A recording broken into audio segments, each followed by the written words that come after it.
Well, storm season's coming, and to get ready for that, the National Weather Service held storm spotter training in Portage today. There are 2 free sessions that covered severe weather safety and warnings and how to provide helpful information to the National Weather Service.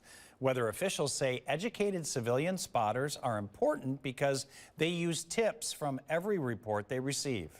For someone to say, yep, we are seeing large hail, or we're seeing high winds, we can immediately update our products, which can confirm to people downwind that, yes, these conditions are in fact happening. And even reports of nothing are super helpful because then we know that, hey, we need to adjust what we're thinking so we don't overwarn for people downstream. Every county in the state is set to hold 1 to 2 classes, which will run through early May. You can find more information on your own county's emergency management website.